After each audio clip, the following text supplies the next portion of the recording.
ناظرین السلام علیکم۔ آج کسی تازہ ترین خبر پر بات نہیں کرنی۔ آج یہ بھی بتانا نہیں ہے کہ اس وقت بریکنگ نیوز کیا چل رہی ہے، آج کی اہم خبریں کیا ہیں، آج کیا ہو رہا ہے، اور بریکنگ نیوز کے پھٹے کس خبر کے بارے میں چل رہے ہیں۔ کبھی کبھار میرا دل چاہتا ہے کہ اپنے ویورز کے ساتھ کچھ باتیں ذرا تفصیل میں شیئر کی جائیں اور ان کا روزمرہ کی خبروں، روزمرہ کی بریکنگ نیوز کے ساتھ کوئی تعلق نہ ہو۔ اس ایک طرح سے یوں سمجھیے کہ بعض اوقات آپ کو پیچھے ہٹ کے کچھ سوچنا پڑتا ہے، کچھ چیزوں کو دیکھنا پڑتا ہے۔ ضروری نہیں ہے کہ اس وقت کے ہنگامے میں ہم ہر وقت جٹے رہیں اور اس سے الگ جو کچھ ہو رہا ہے اس کو نہ دیکھیں۔ تو آج کا ویلاگ ایک موضوع پر ہے کہ 2023 کے انتخابات کے بعد پاکستان میں کیا تبدیلیاں آئیں۔ یہ بنیادی سا موضوع ہے۔ آپ سے درخواست ہے کہ آپ چینل سبسکرائب کر لیں اور پھر جو ہے بیل آئیکن کو پریس کر لیں، بڑی مہربانی۔ دیکھیے 2018 میں عمران خان صاحب حکومت میں آئے اور اس کے بعد جو کچھ ہوا وہ آپ سب لوگوں نے دیکھ لیا۔ اس ملک کا نقشہ بدل دیا گیا۔ ہماری بیرون ملک بڑی عزت ہوتی تھی، ہماری عزت خاک میں ملا دی عمران خان صاحب نے۔ ہمیں بار بار یہ ڈرایا گیا کہ ہم جو ہے سری لنکا بن جائیں گے۔ آئی ایم ایف سے معاہدہ نہ کرنے کی قسمیں کھائی گئی تھی اور پھر معاہدہ کیا گیا، پھر معاہدہ خود ہی توڑا گیا تاکہ پاکستان کسی دلدل میں پھنس جائے۔ پھر ایک غلغلہ مچا کہ سائفر آ رہا ہے، سائفر آ رہا ہے، سائفر آ گیا، امریکہ کی حکومت عمران خان کو ختم کرنے۔ پھر اس کے بعد 18 ماہ شہباز شریف صاحب کی حکومت رہی جو کہ اس اکانومی کو ٹھیک کرتی رہی۔ ٹھیک کیا کرنا تھا؟ اس وقت چلانا تھا بیسیکلی ملک کو، کیونکہ جنرل باجوہ کو اپنی غلطی کا احساس ہو گیا تھا، تو اب حالات بہتر کرنے کے لیے وہ چیزیں ٹھیک کر رہے تھے۔ اچھا، اس وقت 18 ماہ کی حکومت ہو گئی، ان حالات میں انتخابات ہوئے۔ ہم الیکشن کے بعد کے حالات ڈسکس کریں گے۔ ان حالات میں عمران خان کا توتی بول رہا تھا، نواز شریف صاحب لندن سے واپس آ گئے تھے، ہاتھ پر کبوتر بیٹھ چکا تھا۔ الیکشن مہم کوئی خاص نہیں چلائی تھی نون لیگ نے، ہر طرف یہ چل رہا تھا کہ جناب ساڈی واری آ گئی ہے۔ تو خیر الیکشن میں جو کچھ ہوا، پی ٹی آئی نے فوراً الزام لگا دیا فارم 47 کا۔ حالانکہ جتنے لوگ ہیں وہ جو کے پی کے سے تعلق رکھتے ہیں وہ کہتے ہیں کہ سب سے بڑی دھاندلی کے پی کے میں ہوئی ہے۔ تو وہ کے پی کے والی دھاندلی کو بھول کے کچھ اور کہانیاں، فارم 47 جیسے ہی انہوں نے 4 سیٹیں کہا تھا، 35 پینچر کہا تھا، وہ بیانیاں بنا لیتے ہیں، بعد میں وہ جھوٹ ثابت ہو، عمران خان خود ہی معافی مانگ لیں تو وہ الگ بات ہے، لیکن فی الحال فارم 47 پہ ویوز مل رہے ہیں۔ اچھا، اب اس کے بعد جناب معاملات آگے بڑھے۔ شہباز شریف صاحب حکومت میں آ گئے، سیٹیں پوری نہیں تھیں، انہوں نے پہلے پی ٹی آئی کو آفر کی کہ آپ حکومت بنا لیں۔ انہوں نے پیپلز پارٹی کے ساتھ مل کے اگر بناتے تو انہیں کوئی اعتراض نہیں تھا، انہوں نے نہیں بنایا، انہوں نے کہا ہم الیکشن مانگتے ہی نہیں ہیں، جو کہ بہت بڑی غلطی کی۔ اور اس کے بعد حکومت آ گئی جناب شہباز شریف صاحب کی۔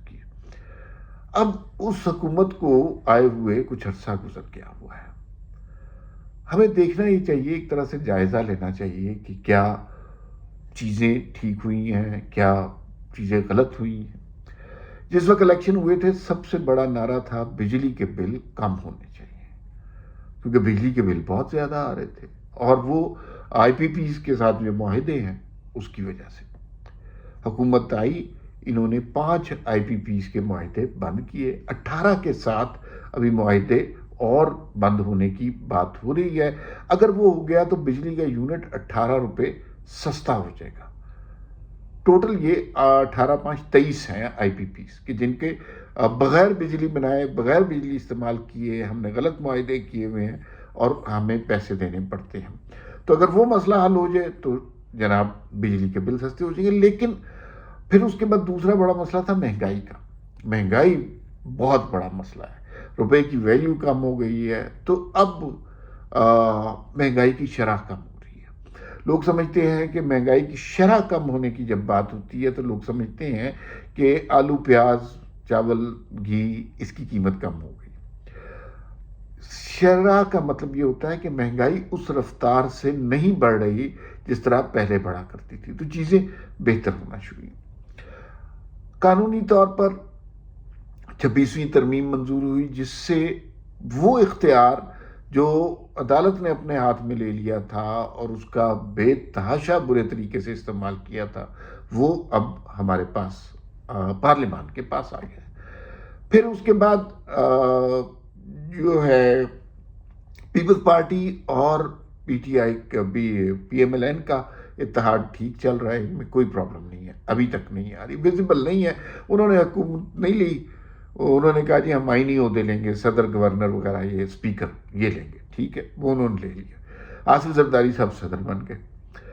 اب ملک جو ہے نا ترقی کی جانب چل رہا ہے. ابھی جو ایک اسلام آباد میں کانفرنس ہوئی شنگھائی تعاون تنظیم کی، وہ عمران خان کے دور میں کوئی تصور بھی نہیں کر سکتا تھا کہ کوئی پاکستان آئے گا بھی. عمران خان کسی ملک میں جاتے تھے تو لوگ ان سے ہاتھ ملانا نہیں پسند کرتے تھے. کتنی امبیرسنگ سچویشن ہوئی ہے، اب پتہ نہیں ہم بتا سکے کہ نہیں بتا سکے. اچھا، پھر اس دوران پی ٹی آئی کا بیانیہ سر چڑھ کر بول رہا تھا شروع میں، اور عمران خان کی پیشی ہوتی تھی، وہ اپنے صحافیوں سے خطاب کرتے تھے اور پھر وہ جو عجیب جنگ و جدل کا ماحول ہو جاتا تھا. یہ گزشتہ کچھ عرصہ یہی ہوتا رہا ہے. لیکن پھر اس کے بعد جب یہ کانفرنس ہوئی، اس میں اسٹیبلشمنٹ کو یہ سمجھ آ گیا کہ بھائی یہ جو معاملہ ہے یہ تو عمران خان کے بولنے کی وجہ سے چل رہا ہے، تو عمران خان کا بولنا بند کیا جائے. اچھا، شہباز شریف صاحب نے کچھ ممالک کے دورے کیے جہاں ان کو بڑی عزت ملی. اس دوران ایک امپورٹنٹ خبر اکانومی کے حوالے سے یہ آئی کہ اکانومی جو ہے وہ سی پیک 2 کا ریوائول ہو رہا ہے. سعودی عرب سے بڑی خوشخبری آئی کہ 130 انویسٹرز کا گروپ آیا پاکستان. 130 سعودی انویسٹر بہت بڑی بات ہے، اور انہوں نے کچھ کمٹمنٹس کیے. البیک جو کہ بڑی مشہور چین ہے، اس کے بھی اونر سی او آئے اور انہوں نے پرومس کیا کہ اگلے سال سے فیزیبلٹی بن چکی ہے، اگلے سال سے بن جائے گی. چیزیں تھوڑی سی ترقی کی طرف، بہتری کی طرف جانا شروع ہو گئی. صوبائی حکومتوں میں سندھ، بلوچستان اور کے پی کے. سندھ میں کوئی کام نہیں ہو رہا، بلوچستان اور کے پی کے میں یورش جاری ہے. بلوچستان میں مہرنگ بلوچ اور ادھر منظور پشتین اور علی امین گنڈا پور، انہوں نے قیامت مچا رکھی ہے، اور یہ ایکسپیکٹ کر رہے ہیں کہ کسی دن ان کے اوپر آپریشن کیا جائے. اصل میں لوگوں کو یہ بات سمجھنی چاہیے کہ ریاست سے طاقتور کچھ نہیں ہوتا، اور ریاست کے اندر رہ کر آپ اس کے حکم کی خلاف ورزی نہیں کر سکتے. تو منظور پشتین اور جو ہے مہرنگ بلوچ یہی کر رہی ہیں، اور اس کا نتیجہ وہ خود بھی جانتے ہیں کہ بہت اچھا نہیں ہوگا. ایک آپریشن ناگزیر ہوتا جا رہا ہے. اچھا، پھر اس کے بعد ذرا حالات بہتر ہوئے. کوئی اس دور میں کوئی صحافی نوکریوں سے نہیں نکالے گئے، کوئی میڈیا پر جبر نہیں ہے. عمران خان صاحب کی پریس کانفرنس چلتی ہے. سب سے ٹریجک بات یہ ہے کہ یہ میڈیا لگایا گیا تھا عمران خان کی توصیف کے لیے، اور آج بھی اسی طرح قائم ہے. اس میں چینجز نہیں ہوئی.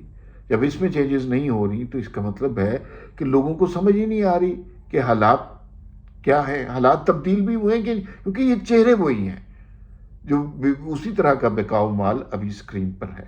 تو یہ صورتحال ہے پاکستان نا. دیکھیے، لوگ شہباز شریف کو بڑے تانے دیتے ہیں کہ وہ ملک ٹھیک نہیں ہوا.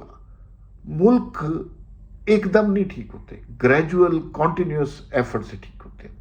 میں شہباز شریف کے طرز سیاست کا قائل نہیں ہوں، لیکن میں اس بات کا بڑا قائل ہوں کہ شہباز شریف نے بطور وزیر اعظم بے انتہا اچھا کام کیا، اور ان کی تعریف کرنی چاہیے. وہ انہوں نے کسی اختلافی مسئلے میں نہیں پڑے، کوئی بیانیہ شینیہ نہیں، سیدھا سیدھا کام کیا، دن رات ملک کے لیے ایک کیا ہوا ہے. دوسری جانب مریم نواز بہترین کام کر رہی ہیں، اور پورا پنجاب باقی صوبوں سے ڈیفرنٹ نظر آ رہا ہے. کوئی 50 ایک پروگرام شروع کر چکی ہیں اور وہ چیزیں بہتر کر رہے ہیں. یہ ابھی تھوڑے عرصے کی پرفارمنس ہے. اگر پاکستان کو اسی طرح چلتے رہنے دیا گیا تو مجھے لگتا ہے کہ ہم 5 سال کے بعد ایک بہت بہتر ملک ہوں گے. لیکن اگر دنگا فساد جاری رہا تو پھر تو معاملات خراب ہوتے رہیں گے. مجھے ایک پیشن گوئی کے طور پر میں اس میں کہہ سکتا ہوں کہ پاکستان میں آج تک کسی وزیر اعظم نے 5 سال پورے نہیں کیے. شہباز شریف میں وہ پورا پوٹینشل موجود ہے کہ وہ 5 سال پاکستان کے وزیر اعظم رہیں گے. فی الوقت اتنا ہی. پھر ملاقات ہوگی. اللہ حافظ.